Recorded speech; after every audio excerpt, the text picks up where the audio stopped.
Nombreux sont ceux-là qui, hantés par de mauvais esprits, vivent en calvaire, souvent liés au nom qu'ils portent. René Désy, comment faire pour se libérer d'une identité maléfique? Élément de réponse avec l'apôtre Richard Fila Saint-Eudes. Et surtout, n'oubliez pas, peuple du studio 210, vous pouvez réagir par appel ou par message au plus 242 700 06 706 32 32.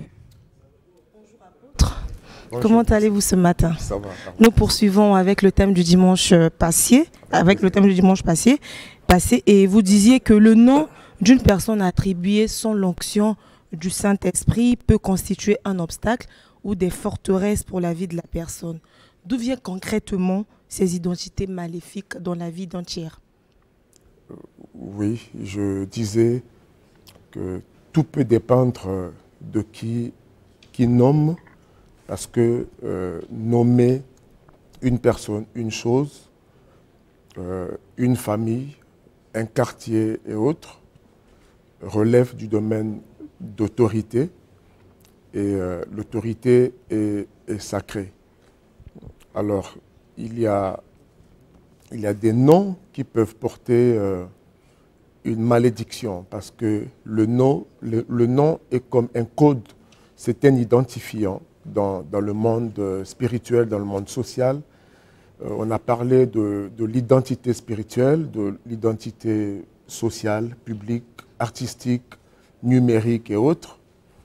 En ce qui nous concerne en ce moment, nous sommes en train surtout de parler de l'identité spirituelle. Donc, lorsque quelqu'un porte un nom donné ou reçu intentionnellement par quelqu'un de maléfique spirituellement, et les effets peuvent être constatés dans la vie de ce dernier. Donc tout dépend de la source, tout dépend de l'autorité qui nomme une personne, un village, toute une ethnie, toute une lignée. Et il n'y a pas seulement le nom qui peut véhiculer une malédiction, tout comme une bénédiction. Il y a plusieurs facteurs, il y a plusieurs vecteurs par lesquels une malédiction, comme il en est le cas, nous sommes en train de parler de la délivrance des identités maléfiques, dont les noms. Un nom, tout comme le sang, font partie des vecteurs par lesquels, les voies par lesquelles une malédiction peut passer, justement.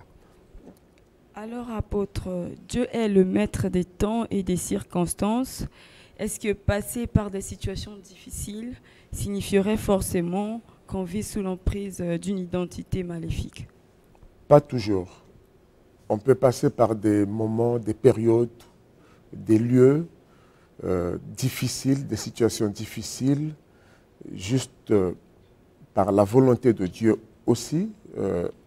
Dieu, dans sa sagesse, il use d'une pédagogie qui nous oblige de passer par des épreuves dans le processus de notre maturation, de notre qualification. Dieu permet de fois des situations difficiles. C'est la route ou le chemin des grands.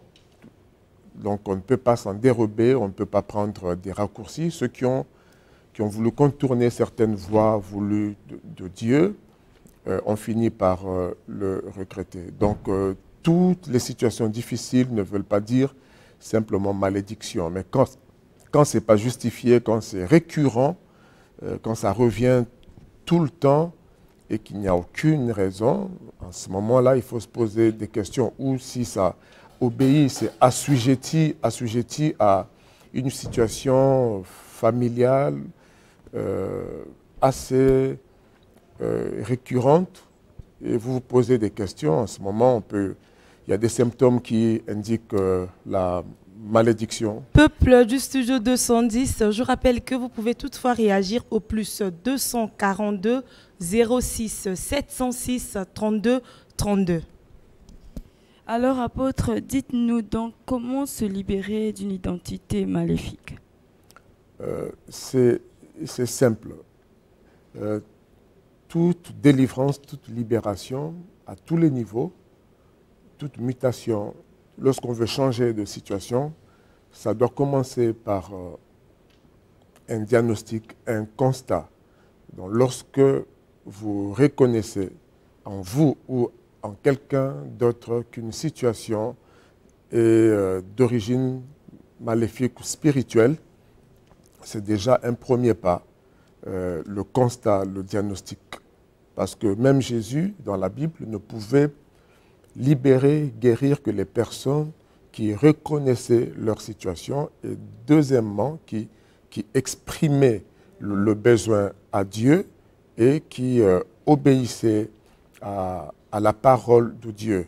Nous allons prendre cet appel. Bonjour.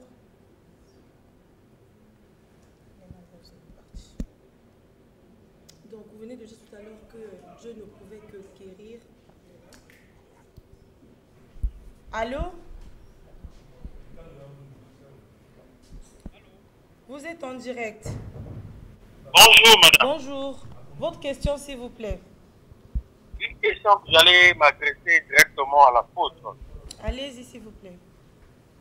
Bon, mais je voudrais un peu savoir sur quelle base un homme peut-il avoir une influence sur la personne qui la porte?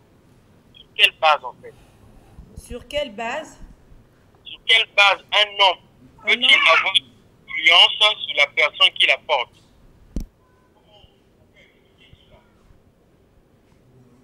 Aidez-moi à comprendre ça. Sur quelle base un homme peut-il influencer la vie d'un homme? Sur quelle base un homme peut-il influencer la vie d'un autre homme? Un nom, Le nom. Oui. Donc une identité. Ouais, sur quelle base? Oui, justement, j'ai dit que le nom est un véhicule. Dans le monde spirituel,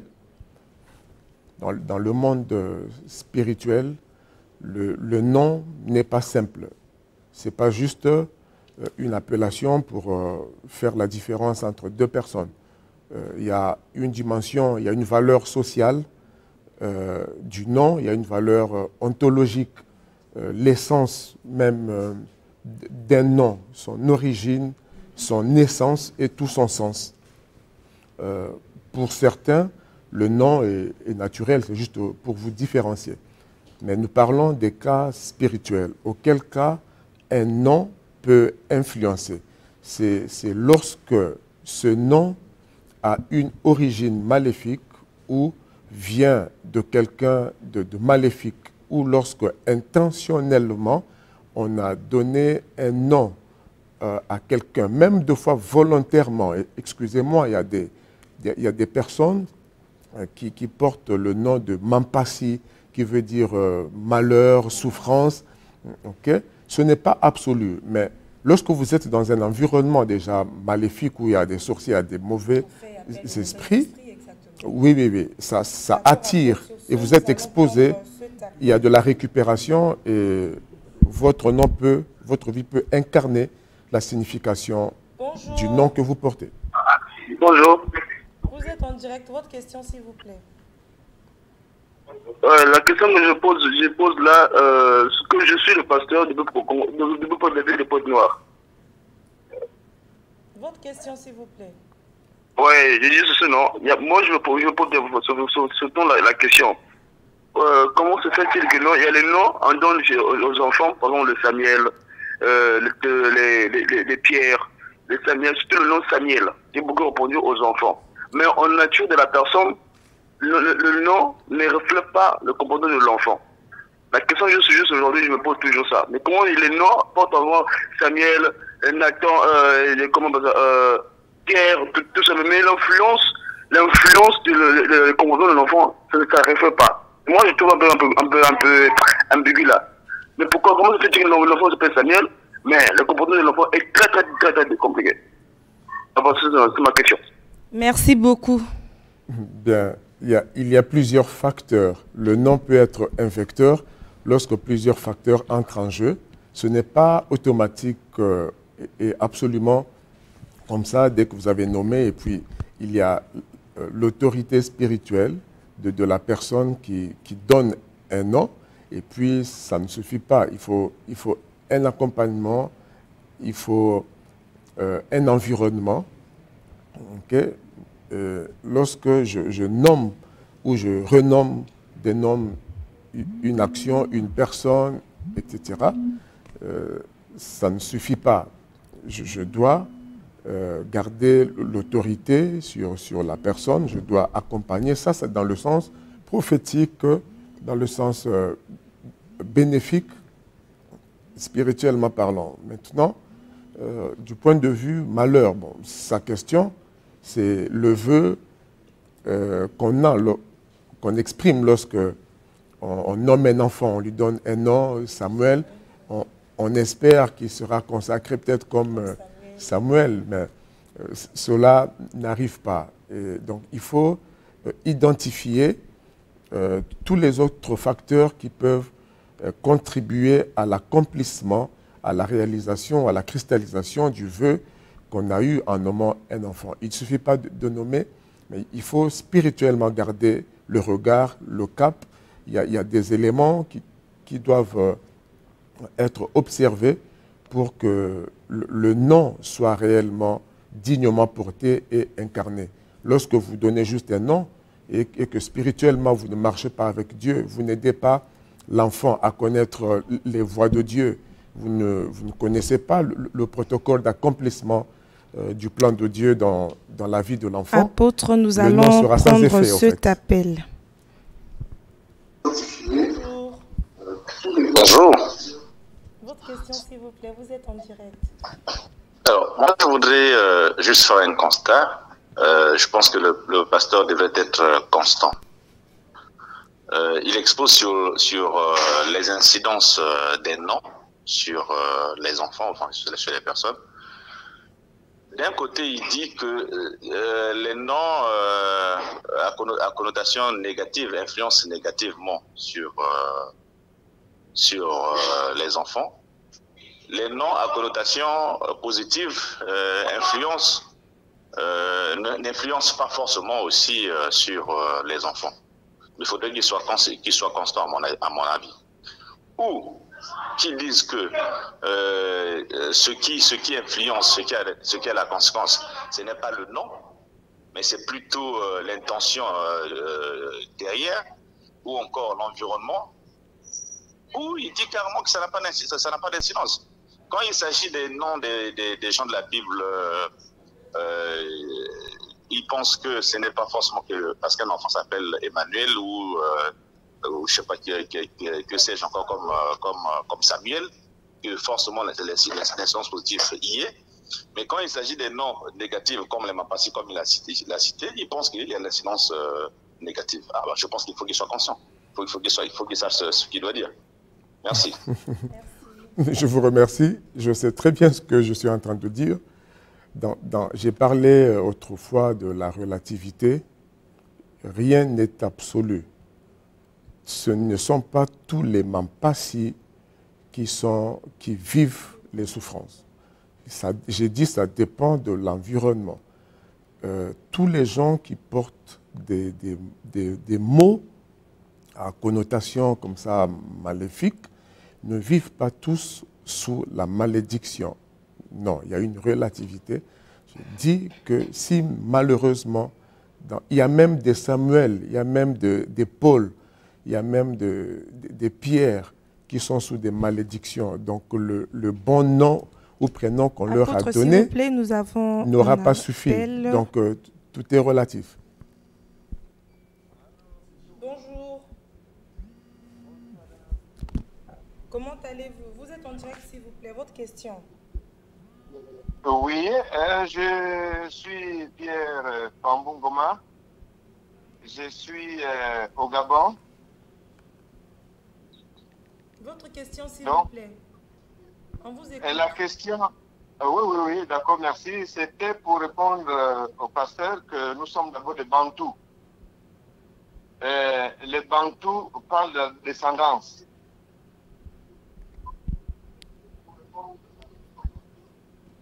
Oui, les Bantous, on parle Voilà. de la descendance, allez-y.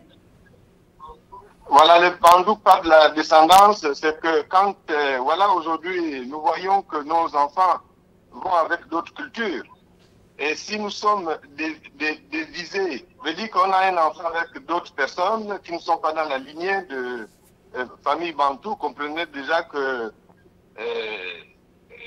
le nom, ce nom-là est déjà divagué, veut dire que n'est plus en place.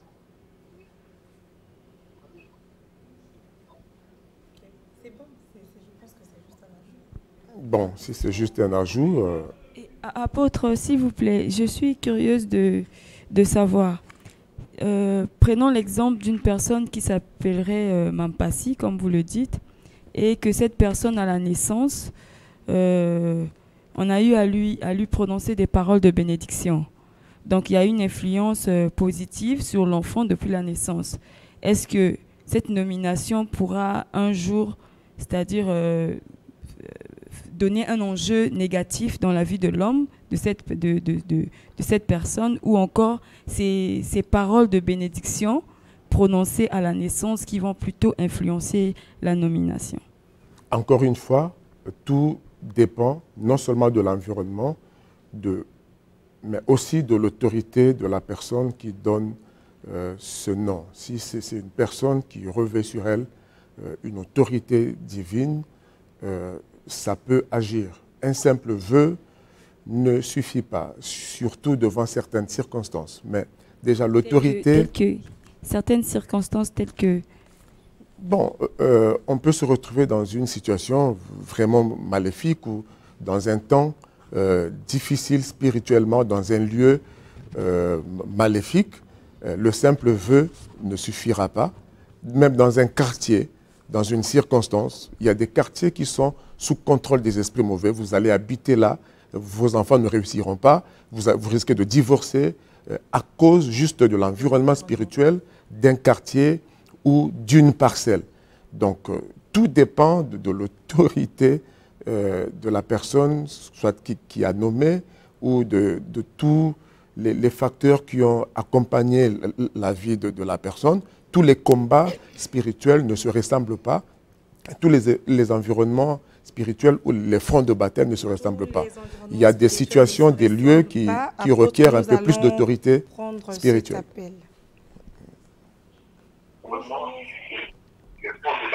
Bonjour. Vous êtes en direct. Votre question, s'il vous plaît. Bon, je voulais poser une question à l'apôtre. Allez-y, s'il vous plaît. Mais je voulais savoir, lorsqu'on donne un nom à un enfant et à un impact, dites-moi, l'apôtre peut nous expliquer par rapport à notre équipe nationale qui a le nom Diable Rouge. Bon, c'est un peu nous expliquer ça. Merci pour ça. Merci beaucoup. Retenez que tout est relatif.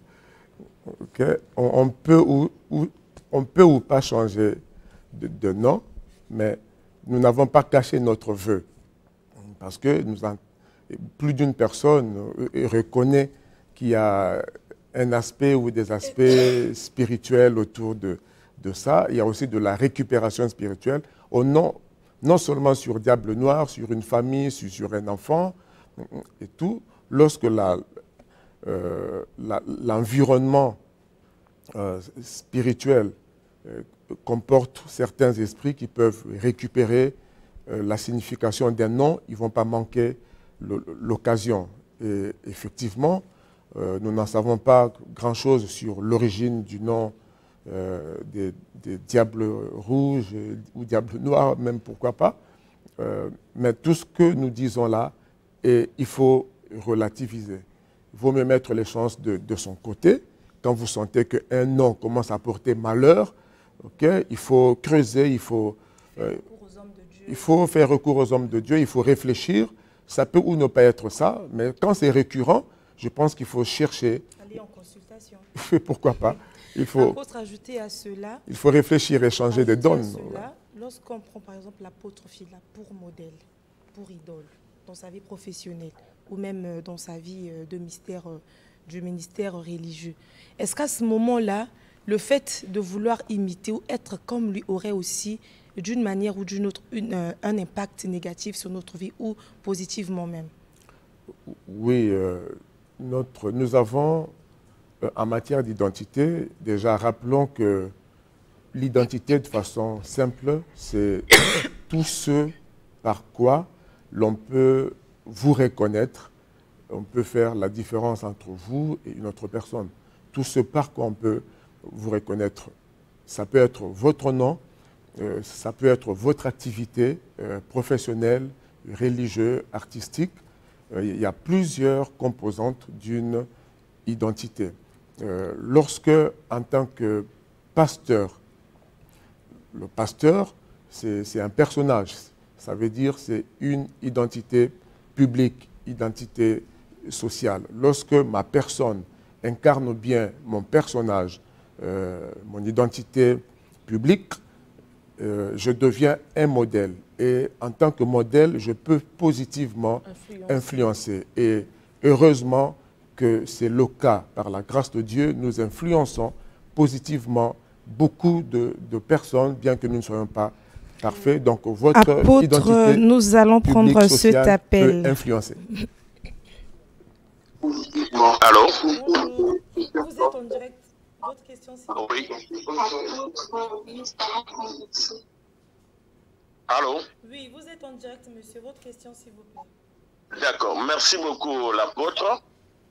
Je voudrais quand même essayer un peu de creuser sur l'origine et le nom conformément à la culture Congo. La culture Congo qui veut simplement dire c'est la culture négro-africaine. Alors, effectivement, il y a des noms de bénédiction et il y a des noms de malédiction. À l'origine du nom, il y a d'abord la langue. La langue que nous parlons, il y a toujours le côté positif et le côté négatif. Celui qui bénit prononce de bonnes paroles et donc ne peut pas prononcer de mauvaises paroles. Et celui qui maudit prononce de mauvaises paroles. Donc, conformément à la culture Congo, il est logiquement interdit de donner des noms à nos enfants ou à nos progénitures, des noms qui ont des mots sales, c'est-à-dire des mots qui ne bénissent pas. Donc, dire par exemple à un enfant, tu vas t'appeler Mbassi, la souffrance, pour nous, ce n'est pas un nom de bénédiction.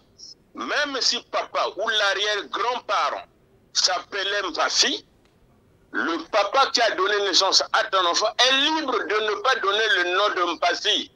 Parce qu'il est appelé à bénir son enfant, il est appelé à créer une progéniture qui ferait de sorte que sa famille soit bénie demain.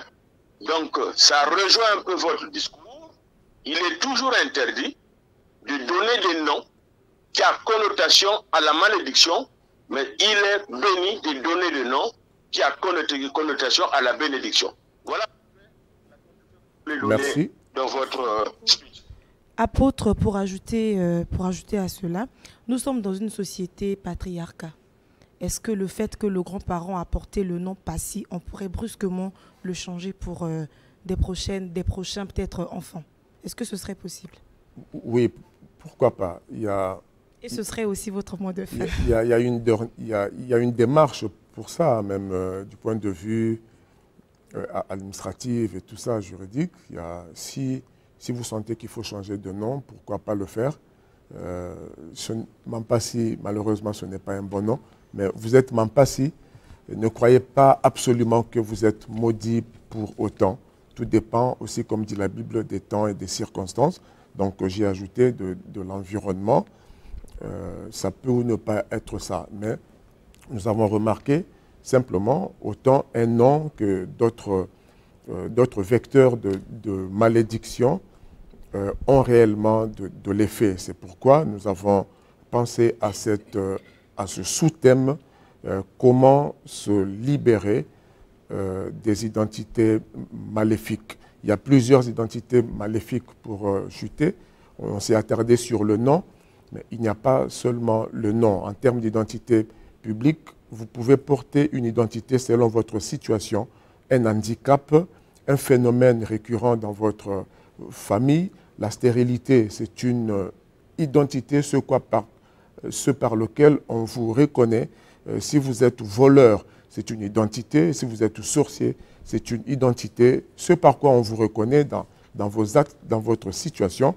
Quoi qu'il en soit, vous avez besoin de changer d'identité autant intérieure, spirituelle, autant sociale, publique. Le célibat forcé, le chômage, on vous reconnaît comme cela. Dans tous les cas, ce que vous êtes, vous faites, ce que vous avez peut vous donner une mauvaise identité. Quoi qu'il en soit, merci, quand vous vous tournez vers le sujet Jésus, est tellement intéressant. vous deviendrez une nouvelle personne, plaît. vous aurez une nouvelle identité. Votre contact, s'il vous plaît. 06 903 51 14. Que Dieu vous bénisse. Merci beaucoup, l'apôtre Richard Fila, Saint-Eudes, peuple du studio 210. Un seul vœu ne suffit pas pour bénir le parcours d'un enfant. C'est l'onction du Saint-Esprit qui devait être le vrai fondement. Sur ce, nous mettons fin à cet entretien et studio 210 continue.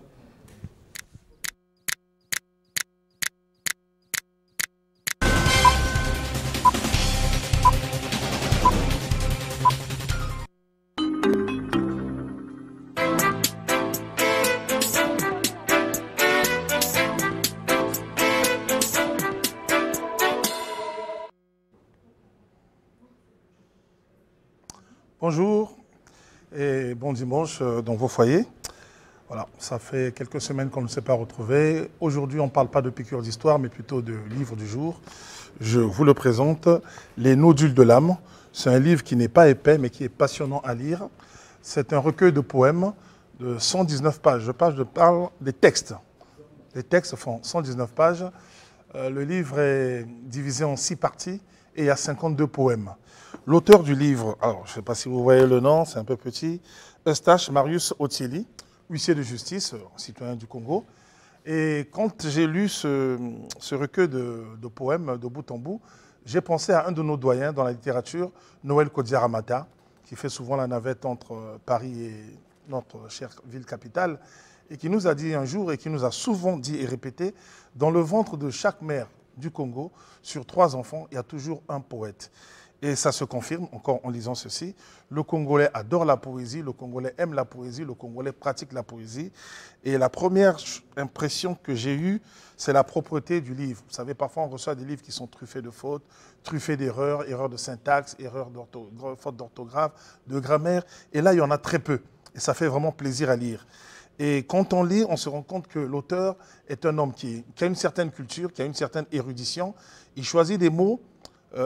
Certains sont du langage de tous les jours, mais il arrive également que ce soit des mots qui sont plutôt rarement utilisés. Le livre est préfacé par le professeur Grégoire Lefaubat, ce qui en donne une certaine dimension, et je vous lis une partie de cette préface. La poésie de maître Eustache Marius Otieli suggère des émotions par la fusion des sons qui sont conduits par les harmonies de sons particuliers, par des vers qui rendent la musicalité des mots dans un mouvement qui renvoie à un fleuve qui termine sa course dans l'océan. Belle préface qui fait 2 pages, et moi j'aime les préfaces qui sont très courtes, parce que plus la préface est longue, plus on s'ennuie, même si l'auteur de la préface peut être un auteur de qualité. Et j'ai toujours pensé que la préface doit en dire le moins possible. On ne doit pas préfacer un bouquin en disant déjà tout ce que dit le bouquin, non. Et j'ai une pensée pour un autre doyen également dans le domaine de la littérature qui a travaillé dans l'armée, c'est le général Benoît Mondelengolo, qui nous a dit un jour dans la salle de conférence du ministère de la Culture, pour être poète, pour faire de la poésie, il faut être initié. Et d'où ma question, qu'est-ce qu'un initié? On peut être initié en comptabilité, on peut être initié dans les mathématiques, mais parle-t-on vraiment de la même initiation? Mais quand on lit ce texte, on comprend que l'homme est très initié. Je ne sais pas si c'est seulement en matière de droit, mais son initiation est quelque chose de très poussé. Et il n'y a qu'à voir certains titres. Lorsqu'on parle de brimade interminable, je vous lis rapidement quelque chose, parce que la poésie, c'est aussi la lecture. Blancheur d'extérieur qui éblouit la vue, des faibles qui n'aspirent combien universelle, blancheur de mépris qui s'en prend aux orties, du haut des falaises endiablées d'opium, par l'intimité qui fricote les joyaux de sa table, remplie de gigots, de chair, faisandée par le prix, élevée d'homicide et hantée d'un hiver infini. Ce que je viens de vous lire, si vous ne le lisez pas, vous n'allez pas retrouver les mêmes mots. Je vous remercie et je vous invite à découvrir cet auteur. À très bientôt.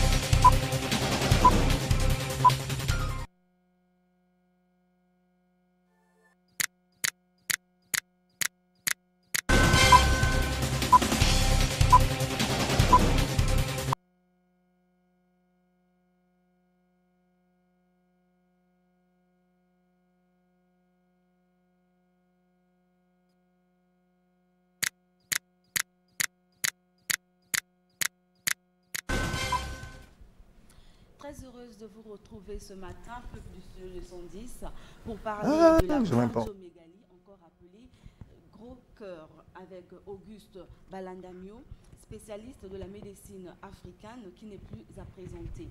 Bonjour Auguste Balandamio. Bonjour mes chers dames. Bonjour Théosia Bourongo. Bonjour Désiré Laure. Bonjour peuple du studio 210. Et pour ceux que ça repense, vous pouvez interagir au plus 242 06 32 32. Plus 242 06 706 32 32. Le phytothérapeute Auguste Balandamio répondra à toutes vos questions. Le décor étant planté, dites-nous, monsieur Balandamio, quelles sont les manifestations du gros cœur et quelles en sont les causes? Merci. Vous venez de faire donner la définition du gros cœur. La première des choses que je dis au peuple de Studio 210, c'est qu'aujourd'hui, 100 sur 100%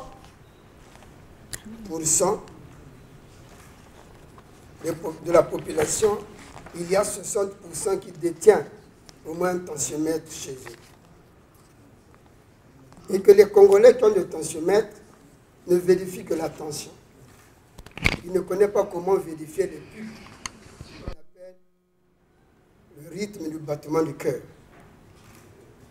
Or, la maladie du gros cœur est une conséquence du rythme du battement du cœur. Et pour vérifier le rythme du battement du cœur, on n'est plus à l'état d'hier, où les médecins, c'est à eux de contrôler le rythme du battement du cœur. Aujourd'hui, l'évolution de la science a donné à tout un chacun, dans une maison, il y a un tensiomètre. Et lorsque vous avez votre tensiomètre, lorsque vous êtes en train de vérifier votre tension, vous allez voir en bas, il y a un point où vous avez un cœur qui bat. Et c'est le pulpe. Une personne doit être entre 0,50 et 90, le rythme de battement de cœur en 30 secondes. Vous pouvez aller au moins à 90.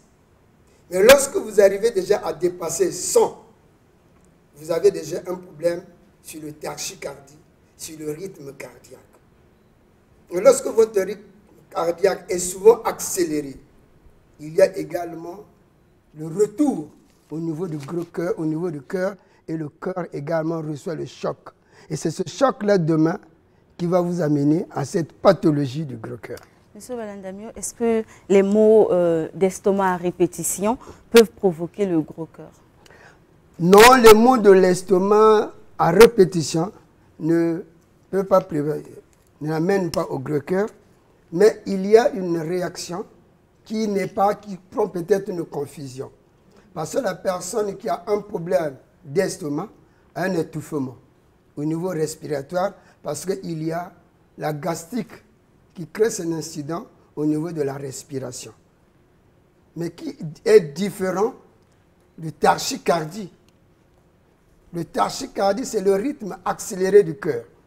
Il y a un étouffement cardiaque, qui est l'étouffement gastrique, qui est géré au niveau de l'estomac, parce que c'est la descente, c'est le remonter des P. Je vous ai dit ici, je vous ai fait une démonstration sur l'appareil digestif que lorsque les P repartent jusqu'au niveau de l'œsophage, crée également un problème de respiration. Monsieur Balandamiou, nous allons recevoir cet appel. Vous êtes en direct du studio 210. Bonjour. Madame. Bonjour. Bon, moi je suis Fidèle Mboko, je suis professeur de mathématiques à Dolisie. Je suis en train de suivre l'émission là. Oui. Posez votre question s'il vous plaît. Donc c'est à vous que je pose la question, bien on va passer le docteur. Donc posez la question, le docteur va vous répondre. Posez votre question s'il vous plaît. Voilà. Je voulais savoir si le gros cœur peut être un mal congénital. C'est-à-dire, est-ce qu'on peut naître avec? D'accord, merci. Bon, dans ce cadre, il faut reconnaître que la majorité des drépano, ceux qui ont des enfants qui sont drépano, vivent avec ce tachycardie. Lorsque vous avez un drépano chez vous, dès qu'il est né, vous allez faire le constat qu'il a un problème de battement rapide du cœur. Et ce battement rapide du cœur peut arriver à un enfant, à un bébé, de souffrir également dans ce même cadre-là. Voilà pourquoi il faut faire très attention avec les enfants qui sont drépano également. Merci, nous allons recevoir. Bon, d'accord. Alors, M. Balandamiou, toujours dans cette même lancée, qu'est-ce que la femme enceinte doit faire pour éviter de contaminer ou de transmettre le gros cœur à son enfant? Vous savez, l'unique solution, vous savez, on a souvent dit aux femmes de prendre beaucoup d'eau. C'est pour tout simplement mettre dans des conditions favorables le rythme du battement du cœur. Parce qu'il y a également la médecine qui est là pour vous donner des médicaments, mais le secret, c'est prendre beaucoup d'eau. Si vous avez souvent l'habitude de prendre beaucoup d'eau, vous allez éviter le tachycardie, qui est le battement rapide du cœur. D'accord, nous allons recevoir cet appel. Vous êtes en direct du studio 210. Bonjour. Je voudrais juste poser la question au docteur. Qu'est-ce qui provoque l'infection urinaire? Nous ne sommes pas sur les infections urinaires. Si vous voulez passer sur les infections urinaires, passez me voir au bureau. Et à ce niveau-là, nous allons parler des infections urinaires. D'accord. Monsieur Balandamiou, est-ce que le gros cœur fait partie des maladies héréditaires? Je vous ai dit ici, le gros cœur ne fait pas partie des maladies héréditaires. Mais le gros cœur est une des conséquences du tachycardie, c'est-à-dire du rythme accéléré du battement du cœur. Et le rythme accéléré du battement du cœur est une des conséquences sur l'hypertension artérielle. Parce que l'hypertension artérielle, c'est également lié. Voilà pourquoi vous avez des AVC. Voilà pourquoi on vous a toujours dit il faut prendre beaucoup d'eau. Quand on vous dit de prendre beaucoup d'eau, c'est dans votre gestion du tachycardie pour demain éviter le gros cœur. Mais dans d'autres cas, il est lié à la tension artérielle. Voilà pourquoi lorsque vous vérifiez la tension, je viens de dire ici, la majorité, chaque maison a un appareil de tension. Maintenant, faites très attention de voir. Vous êtes en direct du studio 210. Le phytothérapeute vous écoute. Oui, bonjour madame. Bonjour. Je voudrais m'adresser au docteur. Allez-y. Je voudrais m'adresser au docteur. Oui, posez votre question. Oui, mais quel est le rythme normal du battement d'un cœur? Un cœur doit battre combien de fois par minute ou combien de fois par heure? Je voudrais un peu savoir. Parce que tout au début de l'émission, il a parlé de 50 et 90. Je ne sais pas de quoi il s'agit.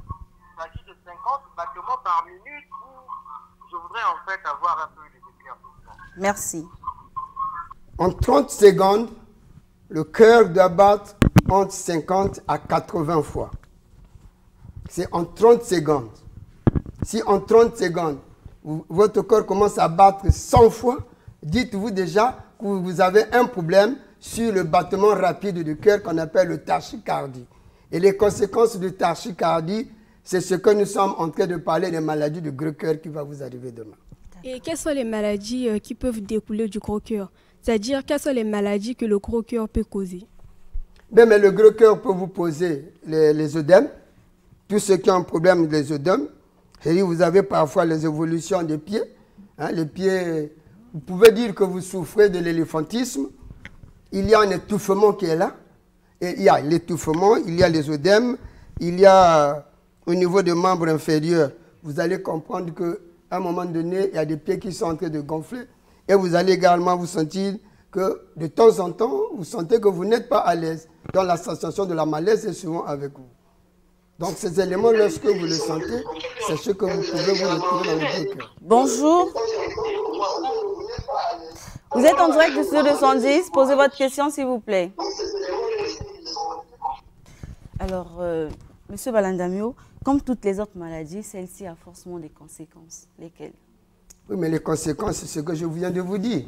Vous avez l'étouffement, vous avez l'AVC, vous avez les œdèmes, vous avez l'augmentation des membres inférieurs, vous avez la sensation de malaise. Et également, il y a la mort qui est là. Parce que lorsque vous ne prenez pas soin de votre état de santé, les conséquences, c'est quoi? Ce sont des crises. Et ce sont des arrêts cardiaques. Et la personne va mourir à un moment donné. On accuse les parents. Pendant ce temps qu'on pouvait dire le Oui, vous êtes en direct. Posez votre question, s'il vous plaît. Bonjour. En fait, je suis le docteur, je suis à Pointe-Noire. Je voulais poser une question. Bonjour. Allez-y, posez votre question. Oui, je suis à Pointe-Noire. Je voulais poser la question au docteur sur le gros cœur. Il vous écoute. J'ai suivi un peu ce qu'il disait là sur les étouffements, mais ma question c'est celle-ci. Une femme enceinte qui souffre des étouffements, quelle est la cause? C'est aussi le gros cœur ou c'est une autre cause? D'accord. Ok, je viens de dire ici, il y a les étouffements qui est dijectifs. Il y a des étouffements qui sont dijectifs. Une femme qui a un problème sur les troubles gastro-intestinaux, il y a au niveau de la gastrique ce qu'on appelle les pets qui repart au niveau anal pour revenir jusqu'à la bouche en passant par les organes supérieurs, crée également un étouffement. Et ces femmes-là, lorsque vous faites très attention, ces femmes-là souffrent de l'estomac, souffrent de douleurs lombaires, et voilà les conséquences qu'il faut également gérer. D'accord. Y a-t-il une alimentation à respecter lorsqu'on souffre du gros cœur? Oui, mais l'alimentation saine, c'est de l'eau. C'est l'eau qui est l'acteur principal de la vie de l'homme. Il faut prendre de l'eau comme médicament. Les gens ne veulent pas prendre de l'eau. Écoutez, ils préfèrent prendre beaucoup de la bière que de prendre de l'eau. Merci, nous allons recevoir cet appel.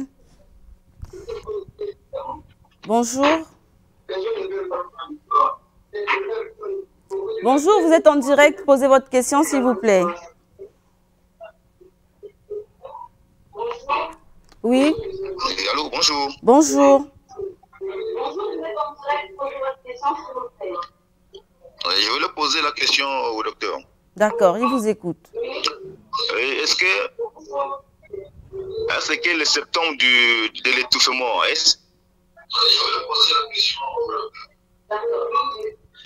Allez-y, posez la question, s'il vous plaît. Les symptômes de l'étouffement, est-ce que les symptômes de l'étouffement est synonyme au gros cœur? Est-ce que les symptômes de l'étouffement, oui, est-ce que les symptômes de l'étouffement, vous avez dit que prévient déjà le gros cœur? D'accord. Je dis et je le redis. Il y a l'étouffement digestif qui est créé par le dysfonctionnement de l'appareil digestif, avec le remontée de la gastrique vers la bouche, vers la mauvaise haleine, peut également créer un étouffement. L'étouffement aujourd'hui qu'on fait état, c'est cet étouffement qui est géré par le tachycardie. Alors, comment différencier les deux? Le différence des deux, vous savez, vous pouvez avoir un étouffement respiratoire, mais vous n'avez pas un battement de cœur accéléré. Hein? C'est lorsque vous avez un battement de cœur accéléré que vous allez vous sentir que cet étouffement est lié au niveau cardiaque. Alors, Monsieur Balandamio, en tant que phytothérapeute, quel est le traitement que vous proposez contre cette maladie? Vous savez, je vous ai toujours dit ici, Dieu a béni le Congo et Dieu a mis à la disposition des Congolais, de certaines personnes, de connaître la nature. Notre nature est riche. Nous avons une plante qui ne gère que le tachycardie, qui ne gère que le tachycardie sur le rythme cardiaque. Et si vous le prenez souvent, la personne se retrouve... Bonjour. Posez votre question. Oui, allô? Oui, l'apôtre, le phytothérapeute vous écoute. Oui, à quel âge peut-on prélever la tension d'un être humain? On peut prélever la tension d'un enfant qui a 10 ans, 11 ans, un bébé de 8 ans. À quel âge faut-il commencer à prélever la tension d'un être humain? D'accord. Merci. Vous savez, à un niveau donné, hier, les médecins, vous en tant que médecin, nous en tant que traitants, on utilisait plus le statocox qui nous permet d'écouter les battements cardiaques. Maintenant, pour ceux qui n'ont pas le rythme d'écouter le battement cardiaque, il y a également les petits tensiomètres qui est là. Qui des petits tensiomètres? Tu prends là tout simplement pour vérifier est-ce que le rythme cardiaque de mon fils est également dans des conditions les meilleures. Il ne faut pas seulement aller chez le médecin, mais si vous avez votre tensiomètre qui est plus petit là, le tensiomètre en bracelet, vous pouvez également vérifier le rythme cardiaque de votre enfant. D'accord, nous allons prendre cet appel. Vous êtes en direct, bonjour. Au docteur. Il vous écoute. Est-ce que la pratique du sport serait-elle dangereuse pour une personne qui présente des signes de gros cœur? Merci. Oui, c'est tellement dangereux parce que vous avez un problème au niveau du rythme cardiaque. Vous avez vu, à un moment donné, nous avons eu un joueur qui est mort sur le terrain. Fouet. Pourquoi? Pourtant, il aimait le score. Mais à un moment donné, quand il a oublié qu'il devait également contrôler son rythme cardiaque, et avec cette vitesse, il est tombé. Voilà pourquoi, avant de faire le sport, il faut également vérifier votre rythme cardiaque. La marche est autre chose, faire le grand sport aussi est autre chose. Donc, il y a une différence de pratiquer le sport. Voilà pourquoi il faut également savoir différencier le sport. Monsieur Balandamio, nous sommes pratiquement à la fin de cet entretien. Rapidement, est-ce que le gros cœur se soigne définitivement? Et ce serait votre dernier mot.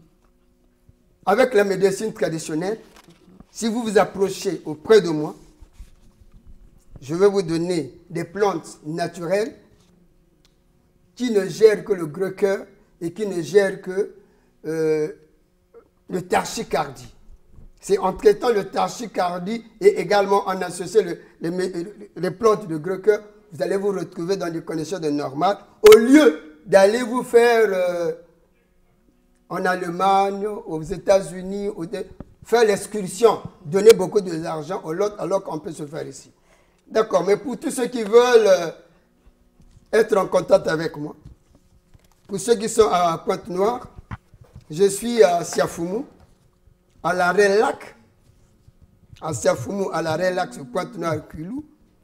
Le téléphone, c'est le 06 913 01 55 06 913 01 55. Pour ceux de Brazzaville, je suis à l'arrêt pharmacie de Mukondo, sur le goudron. Le numéro de contact, c'est le 06 695 35 20, 06 695 35 20 et le 05 526 15 07 05 526 Merci 15 beaucoup, 07 Monsieur Balandamio, pour toutes ces précisions. C'est la fin de questions-réponses. Merci de l'avoir suivi. Studio 210 continue.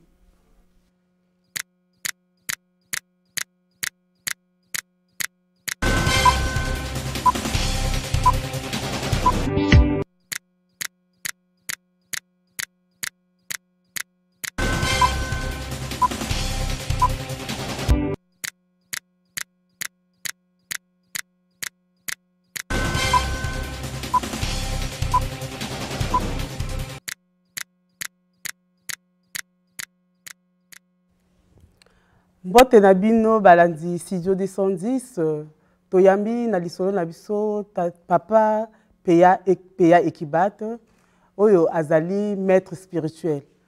Papa Peya akokoba na lisolo na ye etali désenvoûtement na choc en retour. Désenvoûtement toyebisi ezali kozongisa bilakili mabe na moto oyo asali yo yango. Pe choc en retour toyebi ezali kozongisa mabe wana na monguna. Papa Peya mbote na yo. Mbote mama na opandi sango. Maître Peya nini yo niko loba na oetali désenvoûtement ndenge nini osalaka yango ndenge nini o fonctionner ke na mosala wana. OK, merci beaucoup maman Mopandi Sango. Mokolo wana na yakaki awa pona koyebisa makambo wana parce que biso tozali ba africain lingo loba tozami yindo tozali na ba amna makambo etali biso. Oyo etali biso eliki koloba makambo etali bondoki na biso bikoko na biso makambo ya mabe epai na biso. Yo moni tango tobotama na mokili oyo biso mingi tokomi kokende noki mpona tokolandaka makambo etali mondele.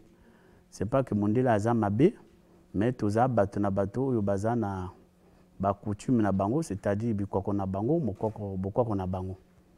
Na kati ya bokoko biso bato tobotameki na mboka kuna soki oza koyaka na Brazzaville awa to na baville bato ya mboka bakoko na yo na pokwa babenga yo na sima ya ndako mpona basala yo mwa pinga basala yo mwa biloko otango ozokende kutu bakangi yo basinga na bango tana biso kutu tobenga bantitsa donc basali yango kende bien tango yo ozokende okuyi na Brazzaville ou bien na n'importe quel soit Pointe-Noire okosa même 10 ou 15 okobela te donc elingo loba ewuti depuis bokoko.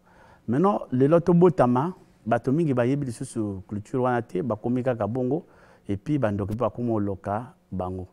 Donc na ndenge na yaka koyebisa na bino que ngai naza na don wana et puis na botami na libota wana na famille wana o babengi neti obenga désenvoûtement, c'est-à-dire moto aya lokaka yo na ndenge ya butu to neti koloka elingo loba parce que moto na ndenge azali boye akokolia na butu aza kolala mena mo ya afandaki njala mena buta loti ya komena ba table kolia bilia ya butu ngai koko alaksanga na ndenge ya kokata makambo wana moto eza bien te koko alaksaki yango loko yo ozaki donc à travers koko na oui depuis bokoko parce que nazalaki mo netinda koko donc neti moto aza kolala na mo ya zalaka na mobali te na butu azana mobali et puis amema ba jemi asala donc na butu pe aboti pe abele pe donc koko alaksanga ndenge okata makambo wana parce que eza ba lien ya bokoko.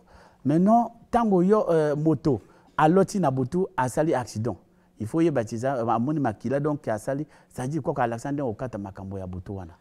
Maître Peya, est-ce que l'air yo au désenvoûté que moto et sengeli pe au landisana choc en retour donc oui. Sengeli obligatoirement choc en retour et yala te choc en retour ko ozala obligatoire te parce que choc en retour niveau choc en retour ezanini yo ozako mobile ya butu parce que mobile ya butu aza moto aza pas que esprit uta musika aza moto amoni yo aluli yo na ndenge ya moi alubi akomi na butu akomi ko sema saji akomi sala makambo pona donc abima akende ko bima pe na yo et puis effectivement yo pour constater que nazana mobile ya butu mais nonga so na oyi pa nanga na lubi abongo oza mobile ya butu bon likambote tala to sala na sali ki okisiwana mais non so ki ya boy ko tika yo bengi le susunga que non vraiment na ndenge za bo bi oyi le susu non azo continuer kaka wana ko to na bongo donc si c'est comme ça je le tape.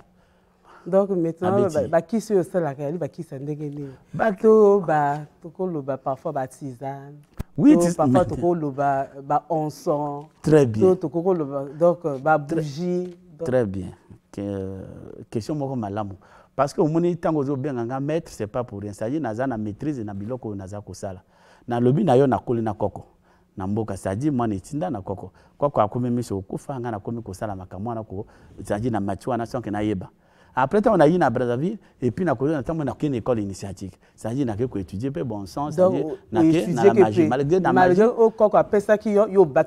Très bien. Très bien. Donc, il fallait qu'il y ait la magie. La magie, il y a une voyance et guérison.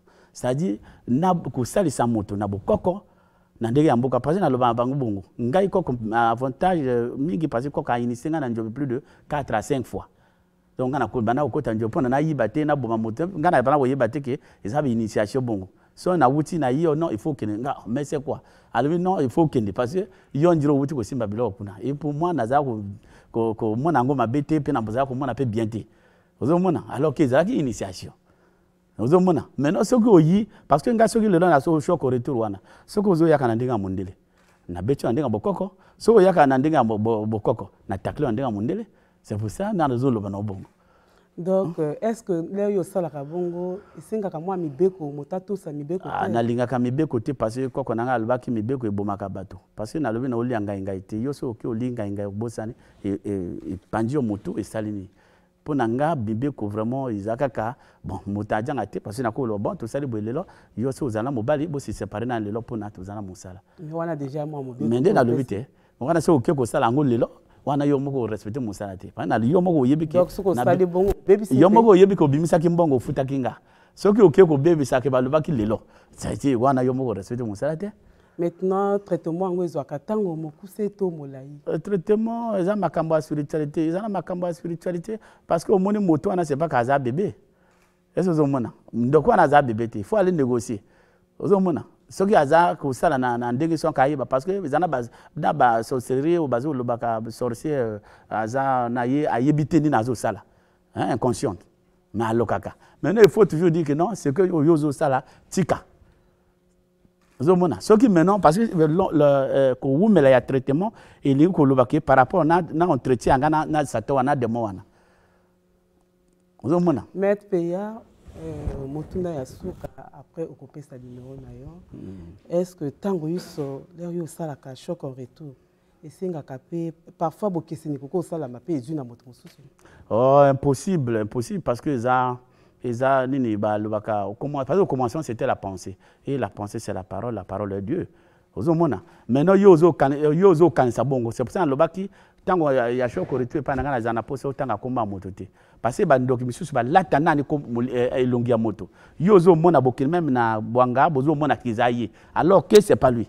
Donc moto ana tikaka elongi ya moto. Donc ngai siko ngana lobi yo ko lobaki moto yo akoti na njoto nanga. O ya yaka kaswa na ndinga ya butu. Est-ce que akei yo wana yo lobaki que non na ndego izaboye nga non tel parce que non côté nga na boya batanga ba komo prendre kamwana parce que sorcier a la capacité à Dieu longina alors qu'ils ayote. D'accord maître numéro na yo pona ba yo bazali kolanda biso boyo yo na singato koto yo boyo bazana besoin ya ko jwanga na singa soki bazali to na ba WhatsApp. Il faut battre un numéro nanga toujours à Gabon 00241 62 09 19 63. Donc plus 241 62 09 19 63. Et puis na Congo 05 555 43 88. Donc 05 555 43 88. Puis na MTN, na ko répondre à 06 560 90 90. 06 560 90 90. Tokomi na suka ya lisolo na biso na Maître Peya Studio 210 ekolandana.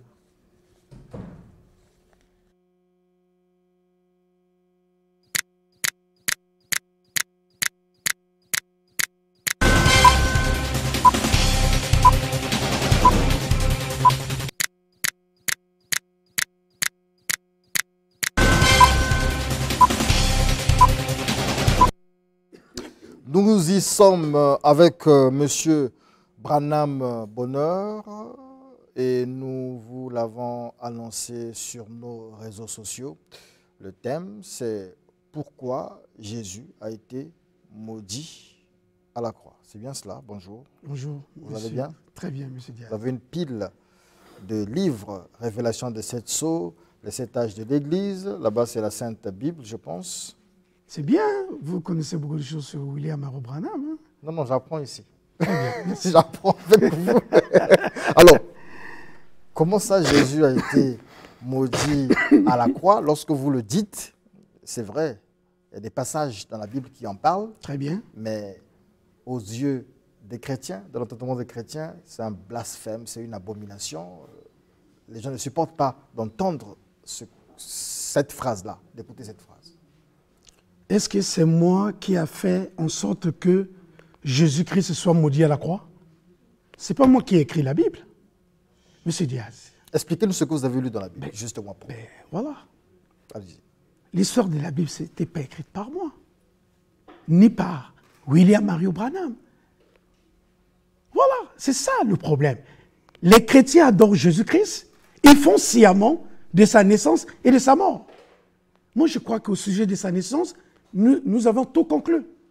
Que Jésus-Christ a été un enfant illégitime, un enfant bâtard, où sa maman a conçu la grossesse de Jésus sans le mariage. Donc vous, arrêtez d'adorer un enfant illégitime, où sa maman tombe enceinte sans qu'elle soit enceinte. Et on nous ment... Elle tombe enceinte sans qu'elle soit enceinte. Non. Qu'est-ce que je raconte? Elle tombe enceinte sans qu'elle soit mariée. D'accord. Et on nous fait croire des bêtises, comme quoi, non, Marie donne Jésus au monde par l'Esprit. Je vous disais autrefois, la vertu du Saint-Esprit veut dire, Marie n'allait pas concevoir. Voilà une vérité vraie. Si vous disiez que Marie a donné Jésus au monde sans qu'elle soit enceinte, voici une vérité vraie, voici la vertu du Saint-Esprit. Donc arrêtons maintenant désormais d'adorer un homme qui, où sa maman a conçu une grossesse, elle l'a mis au monde. Maintenant, je suis en train de vous démontrer sa naissance, où les gens nous font croire que Jésus-Christ a été ressuscité. Un homme pendu à la croix, avec 2 brigands, que M. Diaz, le monde chrétien nous cache. Nous n'ont jamais dit les 2 personnes, les 2 brigands qui étaient entre Jésus. Un à sa droite, l'autre à sa gauche. C'était qui? Vous n'êtes jamais au courant de ça? Dites-nous. Mais je veux vous dire. Allez-y. Nous sommes là pour vous écouter. Et voilà. Est-ce que je peux lire Frère Branham? Allez-y. Parce que moi j'ai compris désormais, avant de dire quoi que ce soit, je dois d'abord lire Frère Branham. D'accord. Je suis dans la révélation qu'on appelle la révélation des 7 sceaux, écrit par William Branham, l'un de ses livres. Frère Branham dit, maintenant, souvenez-vous maintenant, j'ai toujours enseigné que sur la déclaration de 2 ou de 3 témoins, que toute la parole soit établie. Et l'écriture, vous ne pouvez pas, par exemple, prendre un passage de l'écriture pour prouver quoi que ce soit, à moins qu'il y ait autre chose qui s'accorde avec. Voyez, vous voyez, je peux prendre un passage de l'écriture et dire, Judas est allé se pondre. On prend un autre et dit, va faire de même. Voyez, mais, vous voyez, ça n'accordera pas, ça ne s'accordera pas avec le reste. L'histoire où on nous fait croire que Judas est allé se pondre. Branham dit c'est un mensonge. Judas ne s'est jamais suicidé. Qu'est-ce qu'il en est? Je vais vous démontrer. Qu'est-ce que William Aaron Branham parle de ça? Je prends un autre livre de William Aaron Branham. Écoute ce que Frère Branham dit. Les 2 personnes qui ont été pendues à la croix avec Jésus. Les 2 brigands. On nous dit seulement il y avait 2 brigands. Or, alors que la Bible dit, Jésus-Christ était le 3e brigand, le 3e malfaiteur. Lui-même, Jésus dit, j'étais compté parmi les 3 malfaiteurs. Écoute ce que Jésus dit. Plutôt Frère Branham. Je suis dans Questions et réponses de 1959. La sémence de la femme. La sémence de la femme, c'était Christ. Marie a donné naissance à Christ. La sémence du serpent, qui était Caïn, s'est transmise jusqu'à Judas Iscario. Là se trouvaient Judas et Jésus, incarnés juste là, Dieu et le diable. Sur la croix, au calvaire, il y avait 4 personnes en train de mourir. Il y avait un brigand de chaque côté de Jésus. Judas s'est pendu à un sycomore et qui est une croix. Maudit est quiconque est pendu au bois. L'un des brigands dit, si tu es le Fils de Dieu, descends. D'accord, M. Diaz? Je vous suis. Il y avait là Jésus, le prédicateur de l'évangile, qui prêchait sur la croix. Il y avait Satan qui retournait en enfer.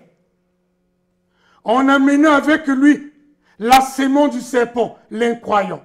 Il y avait Dieu qui retournait au ciel, comme avec lui, un prédicateur repenti. La sémence de la femme, certainement. Je suis toujours dans les questions-réponses de 1959. Écoute, Branham. Vous dites, vous dites, frère Branham, un instant, c'est ce que ferait l'esprit antichrist. Avez-vous remarqué les 2 chefs qu'il y en avait, qui étaient Judas Iscario, le diable? La Bible dit qu'il était le fils de la perdition. Qu'est-ce que la perdition? L'enfer. Il est le fils de l'enfer. Il est venu de l'enfer. Et il s'en a en enfer. Et Jésus-Christ était le Fils de Dieu. Il est venu du ciel. Il est retourné au ciel. Alors que tous 2 sont morts à la croix. Sur des croix. Est-ce que vous savez que Judas est mort sur une croix? Combien savent ça? Il est mort sur un arbre. Jésus aussi est mort sur un arbre. Celui-là avait juste été coupé. C'était tout. Maudit est quiconque meurt pendu au bois. Vous voyez comme il peut être trompeur? Donc, Judas est venu. Qu'est-ce qu'il était? Un trésorier, un frère qui travaillait dans l'église, comme trésorier de l'église. Tu es au courant? J'apprends des choses. Frère Branham dit, je lis la dernière, après je vais commenter.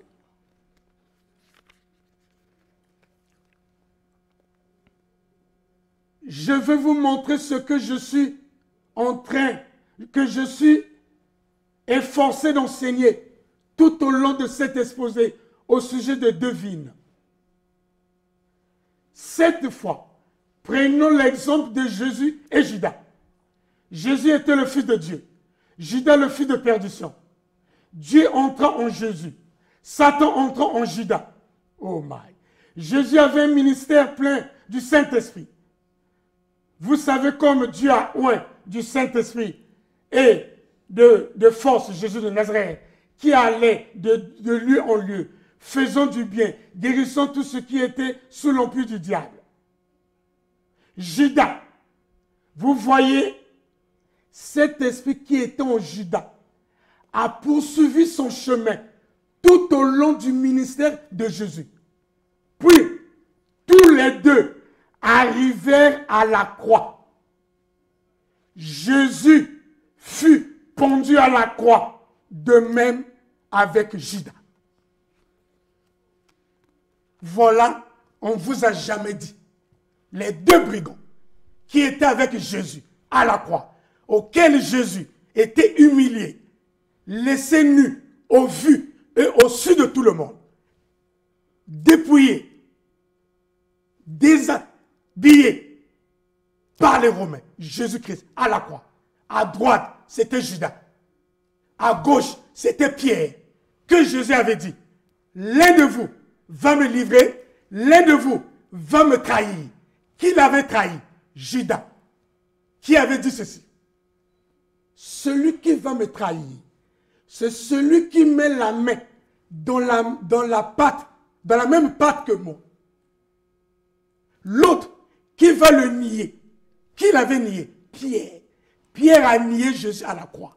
C'est celui-là, le brigand à gauche, qui a dit, si tu es le Fils de Dieu, fais en sorte que nous descendions de la croix. Quand Jésus voulait réagir, Judas a dit, il dit, maître, mais lui n'est pour rien. Nous méritons ce que nous subissons. Mais lui n'a rien fait. Et voilà pourquoi les deux, où on avait décapité les têtes, il y avait Jésus et Judas. Pierre, on l'avait libéré. Pourquoi? Parce qu'il était pendu à la croix, vous savez, quand Jésus partait à la croix pour être crucifié, on avait rencontré Pierre en route qui sortait des champs. La Bible dit, on avait pris un homme qu'on appelait Simon. C'était Pierre. Donc les deux personnes qu'on avait pendues à la croix, entre Jésus, l'un à droite, l'autre à gauche, c'était Judas et Pierre, que Jésus avait dit, l'un de vous va me trahir, l'autre va me nier. D'accord. D'accord, monsieur Branham, je vous ai religieusement écouté. Après, depuis que nous faisons Studio 210, chacun vient avec son interprétation des Écritures, chacun avec son interprétation Moi, de la je Bible. lis Frère Branham. D'accord, ok. Chacun vient avec ses interprétations de son gourou, de son messie, de son Dieu, de son prophète. Ce que vous dites, ben, ça n'engage que vous, parce qu'il y a bien des versions. Alors, je reviens quand même sur Jésus-Christ, la malédiction de Jésus-Christ. Jésus-Christ a été pendu au bois ou crucifié, mais la Bible revient abondamment là-dessus pour nous dire qu'il est venu pour prendre les péchés du monde. Il est venu pour sauver l'humanité en prenant la malédiction des hommes afin que les hommes soient sauvés. Mais je suis content. Voilà pourquoi sortez de l'aveuglement. Mais vous ne définissez pas qu'est-ce qu'est la malédiction. Il t'a pris quoi comme malédiction? Non, pas moi. Mais quelle est ta malédiction? C'est écrit dans la Bible. Mais je suis en train de dire... Ça concerne les chrétiens. Moi, je ne suis pas chrétien, je suis journaliste. D'accord, mais vous représentez les chrétiens. Non, je ne les représente pas. Je pose des questions des chrétiens. Très bien. Mais la malédiction a été faite dans le jardin d'Éden. Il dit, toi le serpent, tu seras maudit. Voilà la malédiction que je vous avais définie.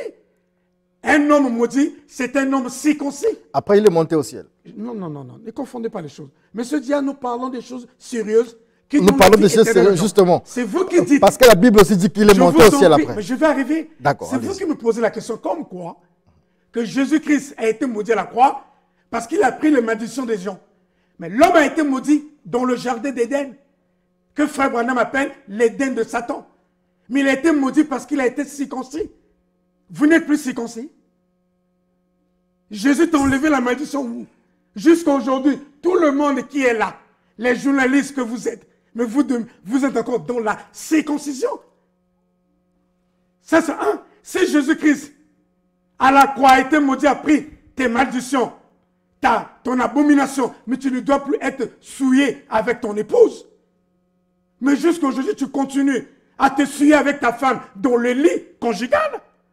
Si Jésus-Christ a pris tes péchés, a transporté tes péchés, bien a porté tes péchés, mais tu ne peux plus souffrir d'aucune maladie. Tu ne peux plus consommer un seul médicament. Jusqu'à aujourd'hui, tu continues à consommer les médicaments. Donc Jésus-Christ à la croix n'a rien fait pour toi. Jésus-Christ n'était pas maudit à cause de toi.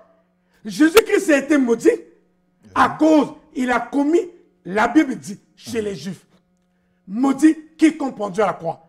Quand vous voyez quelqu'un être pendu à la croix parce qu'il a commis un crime à la peine capitale. Qu'est-ce qu'il avait fait? Très bien, mais quel était le crime de Jésus? Mais il faut le savoir.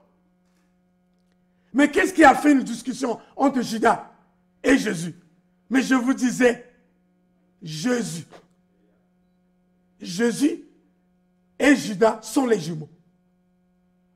Jésus et Judas sont les jumeaux. Et ils disputaient Marie de Magdala, qui était une prostituée. Jumeaux, en fait, ça va nous prendre du temps. Jumeaux, comment? En fait, si je creuse là, ça va nous prendre du temps. C'est important, mais il faut le savoir. Mais il était le jumeau. Frère Branham dit, Caïn et Abel, jumeaux. Ismaël et Isaac, jumeaux. Jacob, Ésaü, jumeaux. Jésus et Judas, jumeaux. Je peux le lire? Comment? J'en ai là. Comment? Branham me dit, ils sont des jumeaux. De quelle mère? Mais de mère Marie. Ah, d'accord. De mère Marie. Où le Père, qu'on a présenté dans la Bible, comme bouclier, en prenant le Saint-Esprit comme couverture, c'était Joseph. Et le père de Jésus, je te l'avais démontré, biologique, terrestre. Le père de Judas, c'est qui? Le père, mais c'est ce que je suis en train de dire, mais c'est toujours Jean. Ah, d'accord. Mais c'est toujours Jean. Comme que vous appelez le baptiste, il s'appelle Jean. On l'appelait Jean-Baptiste parce qu'il baptisait les gens. Il baptisait les gens, voilà pourquoi on l'appelait Jean-Baptiste. Et dernièrement, vous disiez que justement ce Jean-là, c'est le fils de Joseph. Mais exactement, c'est le fils de Joseph. Donc, revenons dans nos moutons, dans notre sujet. Jésus-Christ a été maudit à la croix parce qu'il avait commis un crime à la peine capitale. Contre qui? Mais je vais te dire, contre la femme de Pilate. Qu'est-ce qu'il avait fait? Mais il courtisait la femme de Pilate. Ah, d'accord. Et voilà pourquoi Judas allait le trahir chez Pilate. Parce que Judas était la seule personne qui savait la vie souillée, abominable de Jésus-Christ. Tout à l'heure, vous avez parlé de Marie de Magdala. Là, vous parlez de la femme de Pilate, de la femme de Ponce Pilate, je ne comprends pas. Non, non, non, non. Vous avez dit Marie que de Magdala, Judas et Jésus, prostituée, voilà. où Jésus et Judas faisaient la cour. Mais je suis en train de dire, la raison pour laquelle Jésus a été pendu à la croix, parce qu'il avait commis un crime à la peine capitale. Contre qui? Contre la femme de Pilate. Vous ne connaissez pas l'histoire de Pilate avec sa femme? Quand Pilate, Jésus était en prison, Pilate a mis Jésus-Christ en prison, c'est sa femme qui est venue intervenir en disant, lis la Bible, qu'a-t-il entre toi et lui dans le songe pour venir intervenir au sujet de Jésus. C'est là où Pilate avait lavé les mains. Sa femme lui a donné un ultimatum. Il dit, si tu tues Jésus, je vais te répudier. Et c'est là où la Bible dit, Pierre avait lavé les mains. Il dit, vous les Romains, tuez le même. D'accord. Vous dites des choses intéressantes en fait. C'est vrai que c'est... Mais j'ai toujours une particularité. Moi, je ne suis pas religieux. Une partie de ce que vous dites n'est pas dans la Bible. Hein, c'est-à-dire que la relation de Jésus... Je suis en train de dire, parce que quand la relation de Jésus et la femme de Pilate, je vous en prie. C'est pas expressément mentionné dans la Bible. Il est dit dans la Bible. Quand je te dis, Jésus se trouvait chez un pharisien. D'accord? Où il mangeait, et après il a eu Marie de Magdala, la femme prostituée. Elle est venue lui essuyer les pieds avec ses cheveux. Tu penses que c'était les cheveux là? C'était quel cheveu? Mais voilà, il faut arrêter. Tu penses que les pieds de Jésus, c'était quoi? C'était les pieds là? Mais voilà! Vous lisez seulement, vous restez comme ça. On te dit que la femme de Pilate avait intervenu au sujet de Jésus quand Jésus était en prison. La Bible dit que la femme de Pilate a dormi et il a eu un songe en disant que moi je n'ai pas pu dormir. Il a fait l'intervention chez Pilate en disant à Pilate, il ne faut pas menacer Jésus. La Bible dit, Pilate avait renoncé. Ce que vous dites là, c'est vrai, c'est écrit dans la Bible. Oui, mais la relation, là, n'est pas mentionnée. Donc, qui vous a révélé? C'est Dieu? Mais c'est toujours Frère Branham. Mais c'est toujours Frère Branham. Et Jésus est où en ce moment? Mais non, non, non, non. Allons-y doucement. On veut comprendre. Je suis en train de vous dire, il faut poser la question. Le sujet est ceci. Pourquoi Jésus-Christ a été pendu à la croix? Pourquoi Jésus-Christ a été maudit avec 2 brigands? On te parle de 2 brigands. Tu es d'accord, non?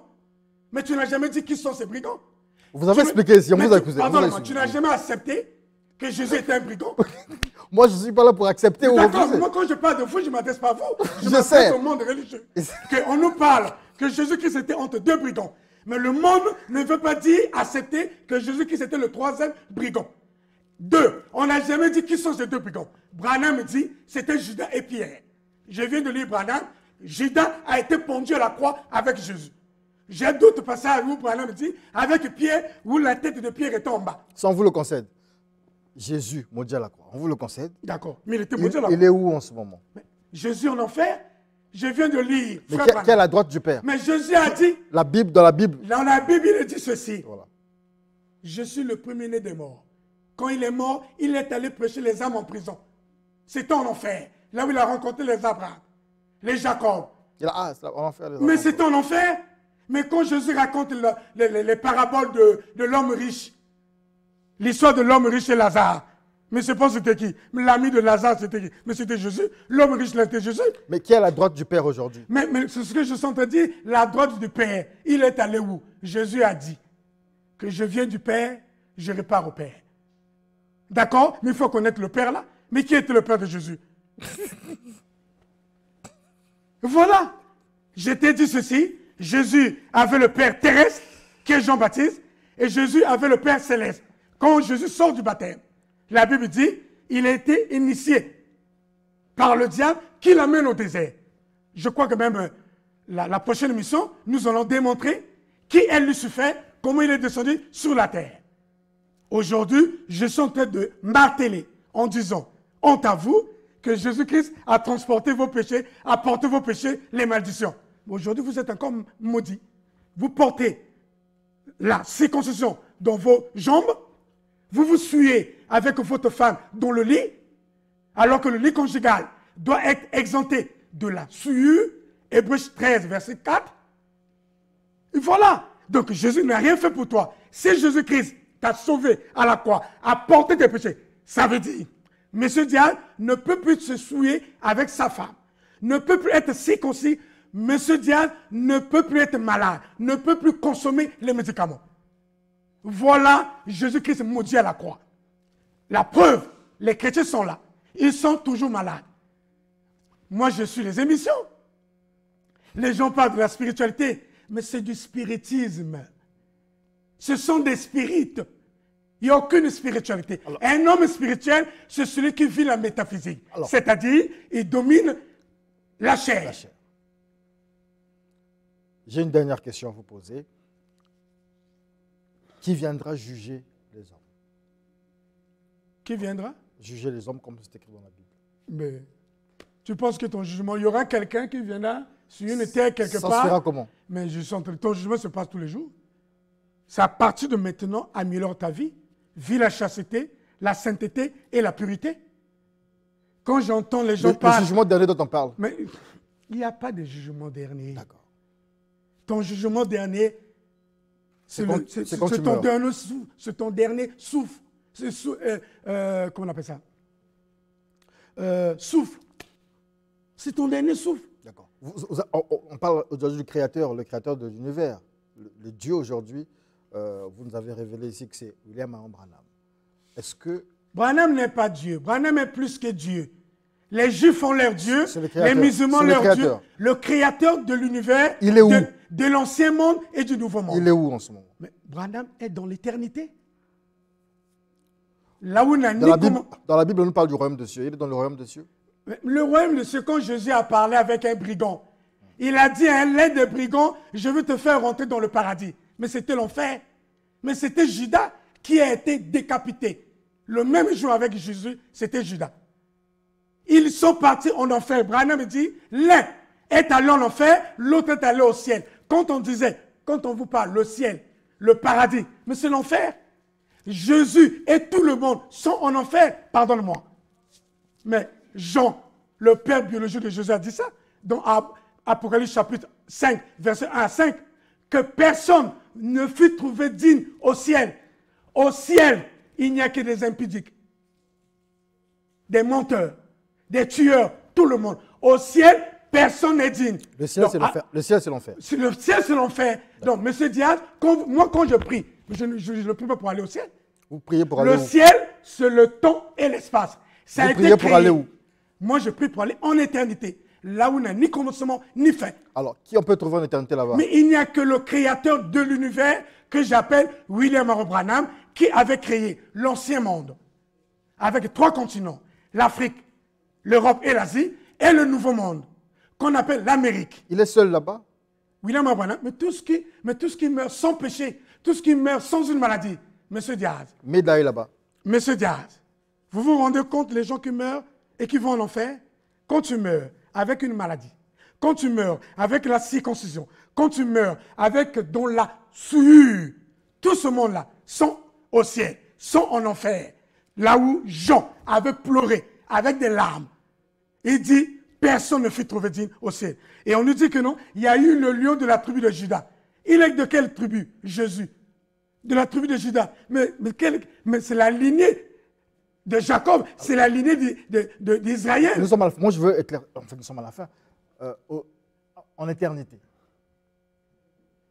Le Créateur est là-bas, je pense avec sa femme, ses enfants, et puis des personnages bibliques qui on peut trouver là-bas, en dehors de ceux qui n'ont pas de... Mais je t'ai dit ceci, Jean, Apocalypse 5, verset 1 à 5. Il a vu au ciel. Vous me suivez bien? Personne ne fut trouvé digne au ciel. Sur la terre, ceux qui étaient vivants. Sous la terre, ceux qui étaient morts. Depuis Adam jusqu'à Jésus. A dit Jean, Apocalypse 5, verset 1 à 5. Que personne ne fut trouvé digne au ciel. Celui qui était au ciel était qui? Jésus. Jean a dit, Jésus n'était pas digne. Sur la terre, les vivants, personne n'était digne. Sous la terre, ceux qui étaient morts, personne n'était trouvé digne. Donc quand on te parle d'Adam, Noé, Jacob, Enoch, tout ce monde, tous en enfer. Mais ce n'est pas moi qui dis, c'est Apocalypse, où on a trouvé personne au ciel, sous la terre, personne n'était digne. Tous étaient perdus, étaient morts. Alors, dis la aujourd'hui, puisque vous démontrez, preuve à l'appui, avec les livres de William Mahon Branham, que Jésus a été maudit à la croix. Maudit jusqu'à preuve de contraire. Et donc, ceux qui... En fait, vous appelez aujourd'hui les gens à sortir de la religion de l'emprise de Jésus. Voilà. Très bien. Merci beaucoup. Une belle question. Donc, moi, je suis en train de lancer un cri de cœur. Que bien-aimé ne continue pas à adorer Jésus-Christ. Sortez de sa religion. Pourquoi? Quand on nous fait croire Jésus-Christ t'a sauvé à la croix, non. Jésus-Christ a été maudit à la croix. Chez les Juifs, quand quelqu'un commet un crime à la peine capitale, il doit être pendu à la croix. Voilà une vérité vraie. La preuve, il avait 2 brigands. Jésus était le 3e brigand. Il avait Judas et Pierre à sa gauche et à sa droite. Voilà une vérité vraie. Donc, sortez d'adorer Jésus-Christ parce qu'il t'a pas sauvé à la croix. Si tu étais sauvé, tu ne peux plus souffrir d'aucune maladie. C'est-à-dire, tu ne peux plus consommer les médicaments. Tu ne peux plus être souillé avec ta femme dans le lit. Et tu ne peux plus être circoncis. Que Jésus-Christ ne t'a pas sauvé à la croix. Merci beaucoup, monsieur Branham Bonheur. Vous avez suivi et certainement nous reviendrons plus de précision.